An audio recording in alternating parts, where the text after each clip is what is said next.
Գյուրջան Կասկադ 60 ամիս փուլային վճարում բազմաթիվ առավելություններ։ Պարոն Հովհաննիսյան, ասում եք ձեր բյուջեները մարդու մասին են։ Եկեք համել ոնց որ սիրում եք օրինակներով էլ ներկայացնեք։ Եկեք մի քանի հարցով ձեր օրինակը շարունակենք ընտանիքի։ Նախ որ պնդում եք ծախսը, եթե չավելացնենք 18 թվի չափ ծախսենք, 1.5 տարում պարտքը կմարենք այն պարտքը, որ ձեր կառավարությունն է վերցրել 7 տարում։ Այդ պնդումը մի տեսակ տարօրինակ է։ Եթե ծախսը չավելացնենք, բնականաբար այդ մուլտիպլիկատիվ էֆեկտը չի լինի, այդքան շատ եկամուտը չենք հավաքի։ Դենց հայտարարություններ, որ անեք, կարող է հանկարծ միջազգային ֆինանսական կառույցները լսեն, մի տեսակ տրամադրվեն եւ մեր ռիսկերը բարձրանան, էլի, որտեվ շատ պարզ ուրեմն հակասություն կա։ Հիմա բերեք շարունակենք օրինակը։ Մեր տունը, օրինակ, մեր պետությունը ինչքան պարտք է ունեցել 2000, այսինքն 2025-ին 18-ի համեմատ, քանի տոկոսով ավելացել պարտքը, դուք ասում եք 80%, երևի դրամային արտահայտությամբ նկատի ունեք։ Լավ, ենթադրենք։ Ինչքան տոկոսով ավելացել պարտքը, ինչքան տոկոսով ավելացել պետական բյուջեի եկամուտները 18-26, որ 26-ը ձեր հուսամ վերջի բյուջետային տարին է։ Հիմա եւ քանի տոկոսով ավելացել օրինակ միջին կենսաթոշակը, նվազագույն կենսաթոշակը, միջին աշխատավարձը, այսինքն այն ուղղությունները սոցիալական, որոնք վերաբերում են մարդուն։ Իսկ եթե մարդու մասին է բյուջեն, նախ եւ առաջ նաեւ դուք եք հայտարարում, որ առաջանցիկ պետք է ցածր եկամուտ ունեցողների, չէ, եկամուտները ավելանան, որ աղքատություն հաղթարվի եւ այդ մարդիկ, ասենք, նաեւ արդար եկամուտների բաշխումը տեսնեն։ Հիմա պարտք ինչքան ավելացել, մեր բոլորի եկամուտները հավաքական ինչքան են ավելացել եւ ամենախոցելի շուրջ 40%-ը մեր ընտանիքում աղքատներ են, չափավոր, ծայրահեղ կամ միջին գծից ներքև եկամուտներ ունեցողներ։ Պարոն Ավետիսյան, ցավոք ես բոլոր թվերը անգիր չեմ հիշում, որպեսզի ձեր ուզած բացվածքով հիմա վիճակագրություն ներկայացնեմ, բայց իմ պատկերավոր օրինակը ոչ թե այն մասին էր, որ ծախսերը չավելացնենք, այլ նվազեցնենք, այսինքն եթե մենք որոշեինք 26 թվականի բյուջեն կազմել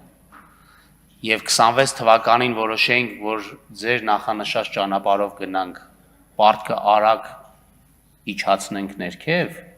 եւ եթե մենք 26-ին ունենայինք բյուջե, որի ծախսերի մակարդակը 18-ին կլիներ, դա կլիներ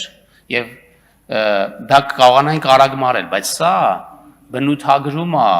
այն եկամուտների աճի մակարդակը, որը մենք ունենք։ Այո, դուք ճիշտ եք, որ եթե մենք քիչ ծախսեինք, դա կարող է տնտեսության վրա զսպող ազդեցություն է, որ նույնպես կարող ենք հաշվել եւ նաեւ ասել, թե ինչպիսի զսպող ազդեցություն կունենա։ Բայց ես չեմ ուզում հասկանալի լինի մարդկանց, պարզ օրինակ եմ բերում, այո, այդտեղ դետալներ կան, որոնք դուք ճիշտ եք, որոնք մասնագիտական քննարկման ժամանակ բնականաբար ես այլ ձևով այս հարցերը կանդրադառնամ։ Եվ վերջի տարիներին ես ինչ հիշում եմ այստեղ ելույթ ունենալուց կամ մեր բյուջեի երամսյակային հաշվետվությունները ներկայացնելուց, ես անընդհատ խոսում եմ աշխատավարձերի աճի եւ անընդհատ խոսում եմ աշխատատեղերի աճի մասին։ Ընդ որում այդ բոլոր ցուցանիշները գնաճից ավելի բարձր մակարդակում են, այսինքն իրական աճերի մասին ենք խոսում եւ երբ որ ես ասում եմ, որ 2%-ով աղքատության մակարդակը նվազել է, ծայրահեղ աղքատությունը կիսով չափ նվազել է, այսինքն 1.1%-ից ըստ էության դարձել է 0.6%։ Վիճակագրական կոմիտեն երեք այդ բաները հրապարակել։ Դա հենց դրա ցուցանիշն է, բայց մարդիկ որտեղից են այդ աշխատանքը գտնում։ Նոր մարդիկ որտեղից են, տենց ինչ-որ միտեղ հարուստներ էին նստած, իրանք նոր աշխատանք գտան։ Եվ մեր սոցիալական քաղաքականությունն էլ հենց ուղղված է այս նոր համակարգը, որը մենք ներդնում ենք։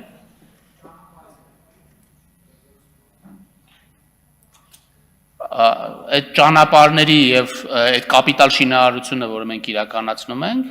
այդ հավելյալ ֆինանսավորումը, որ ուղղում ենք, նոր աշխատատեղեր է նաեւ ստեղծում, որտեղ մարդիկ աշխատում են։ Հիմա ուզեմ ասեմ, ձեր հարցի պատասխանը կարող ենք բոլոր թվերը, բոլոր համեմատականներով ձեզ ներկայացնել, հիմա չեմ հիշում ուղղակի, բայց ընդհանուր տենդենսը այնպիսին է, ինչպիսին ես ասեցի։ Խնդրեմ արձագանք։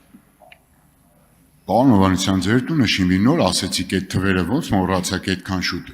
Ուրեմն պետական պարտքը ասում եք 80% աճել է, ես ձեզ հիշեցնեմ ձեր ասած թվերը, ասում եք կարծեմ 50%-ով էլ ավելացել է պետական բյուջեի եկամուտները, այն սոցիալական ցուցանիշները չեք հիշում, բայց մեկ էլ մի կարևոր ցուցանիշ էլ կա, էլի, այդ պարտքի մարմանը ուղղով սպասարկման գումարներն ինչքան է աճել, որտեղ դա ծախս է, չէ՞, ի վերջո, որ պարտքը վերցնում ես վատ կոմել ունելի, պիտի մարես %10, մի հատ էլ համեմատեք 18-26-ի հետ, ասենք կարող է մի քիչ աճած լինի, որովհետև այդ գումարներով օրինակ կարելի էր ասֆալտ անել ավելի շատ, կարելի էր, չգիտեմ, այլ բաներ անել մեր սեփական միջոցներով։ Այսինքն այդ համեմատությունը կարևոր է, ես կբերեմ իմ ելույթում։ Ինչ վերաբերում է աղքատության մակարդակի կրճատման վերաբերյալ այս ոտի վրա արագ հանձնարարականի կատարմանը, ես դրան կանդրադառնամ, այստեղ բացարձակ մանիպուլյացիա կա, հեսա տեսեք ձեռքից տակ է, չասեք օդից է ասում, այս մանր տարերով գրվածը խորհուրդ կտամ, հիմա մի հատ կարդացեք, համ էլ թող աշխատանքի և սոցիալական հարցերի նախարարն էլ կարդաց վիճակագրությունից է, որ հետո ես իրեն հարցեր տամ, ինքը նաև պատասխանի այս մանր գրածը կարդալուց հետո։ Դուք ճիշտ եք, պարտքը ավելացել է, նշանակում է սպասարկման վճարներն ավելացել, ընդ որում կովիդից հետո, ինչպես գիտեք, տոկոսադրույքները շեշտակի աճել են, այսինքն վերջի տարիներին, այսինքն ոչ միայն նոմինալ պարտքի մակարդակն ավելացել, այլ նաև տոկոսադրույքներն են աճել, դա Հայաստանում տեղի չի ունեցել, աշխարհում է տեղի ունեցել։ Ուրախ ենք, որ այս տարվա ընթացքում տեսնում ենք Հայաստանի մասով ոչ միայն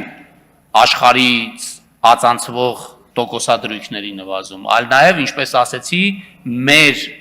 ռիսկերի հավելավճարի նվազում։ Եվ դա նշանակում է, որ ապագա տարիներին այդ տոկոսային ծախսերը զսպվելու են եւ դրանց աճը ավելի փոքր է լինելու։ Եվ ինձ թվում է դուք պետքա նաեւ գոհունակությամբ արձանագրեիք, որ դեֆիցիտի մակարդակը, որը մենք պլանավորել ենք հաջորդ տարի, ինքը 1% կետով իջնում է, որը նաև այդ պարտքի մակարդակի կառավարելի պահելու նպատակ է հետապնդում։